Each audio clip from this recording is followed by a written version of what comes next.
Bismillahirrahmanirrahim. Assalamualaikum warahmatullahi wabarakatuh. Salam sejahtera untuk kita semua. Pada Tuhan kita bersyukur dan pada Nabi Muhammad kita bersolawat.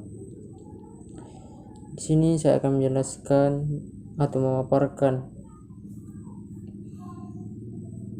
tentang hak atas kekayaan intelektual, materi dari kelompok 6.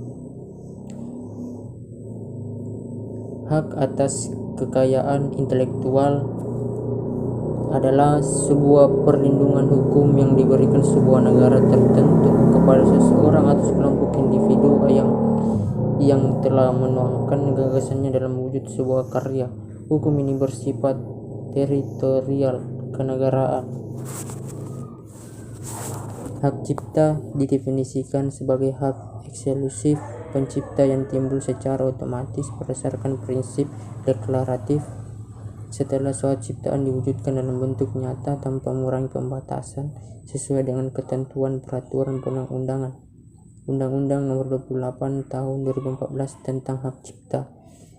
Hak cipta sendiri mencangkup dua hak lainnya, yakni hak moral dan hak ekonomi. Undang-Undang Nomor 28 Tahun 2014 tentang Hak Cipta pasal 5 sampai 19. Hak kejayaan industri. Hak kejayaan industri terbagi lagi beberapa kategori. Salah satunya hak paten dan hak merek. Hak paten yang dimaksud dengan paten adalah hak eksklusif yang diberikan oleh negara kepada inventor atas hasil inventasinya di bidang teknologi untuk jangka waktu tertentu, melaksanakan sendiri inventasi tersebut atau memberikan persetujuan kepada pihak lain untuk melaksanakannya. Undang-Undang Nomor 13 Tahun 2001 tentang Paten.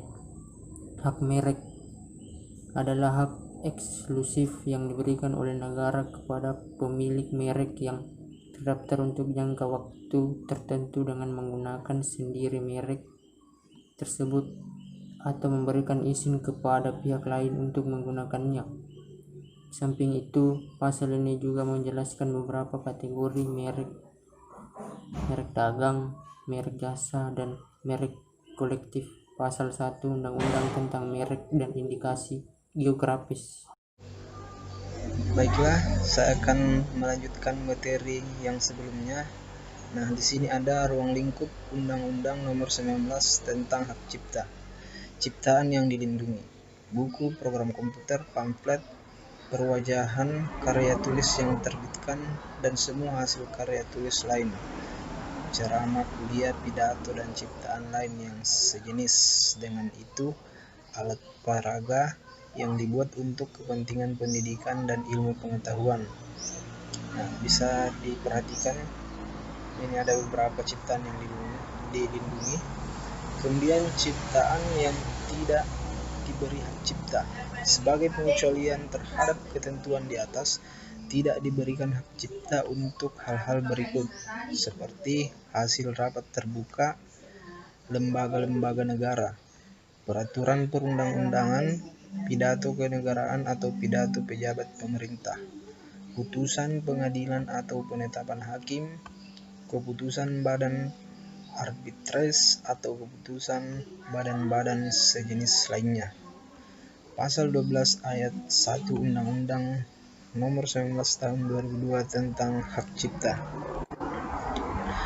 Nah, kemudian di sini ada sanksi dari pelanggaran hak cipta.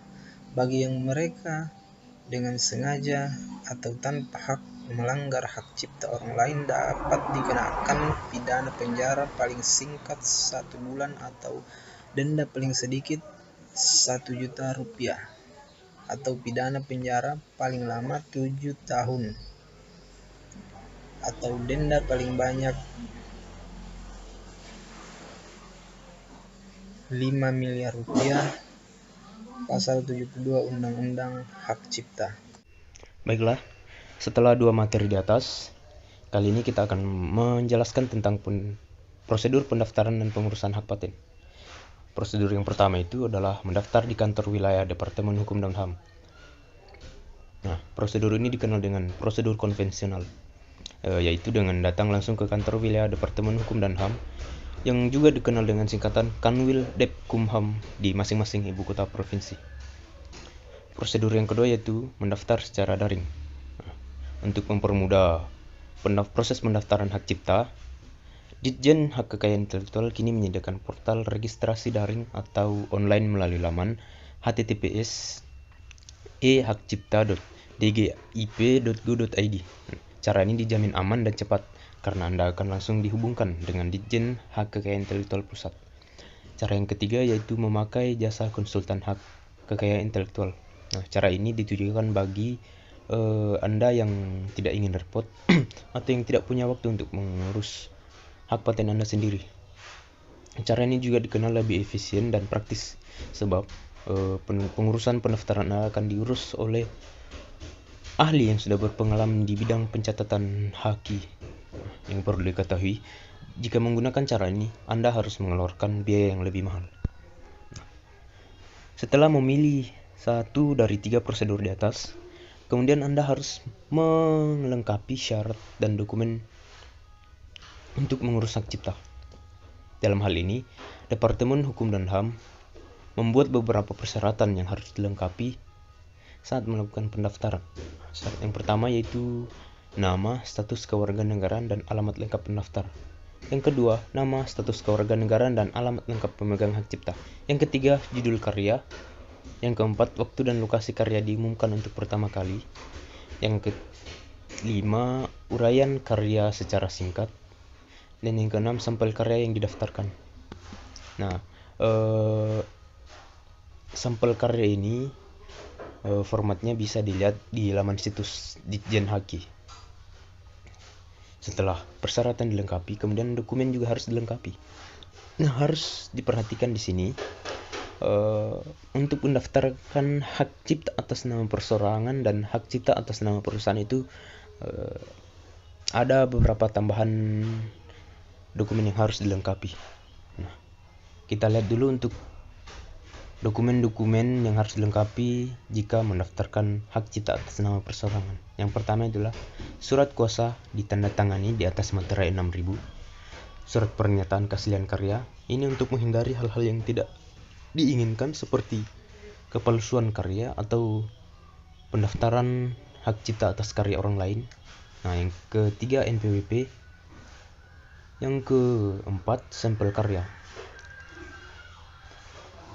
Nah, untuk jika pendaftaran hak cipta atas nama perusahaan, ada beberapa dokumen tambahan yang harus dilengkapi, yaitu surat pengalihan hak dari pembuat karya ke pemegang hak cipta atau ke perusahaan, NPWP perusahaan, akta perusahaan, serta fotokopi identitas pemohon dan pencipta karya. Identitasnya ini harus berupa kartu tanda penduduk atau KTP. Sekian materi yang dapat kami jelaskan dari kelompok 6. Kurang dan lebihnya mohon dimaafkan. Wassalamualaikum warahmatullahi wabarakatuh.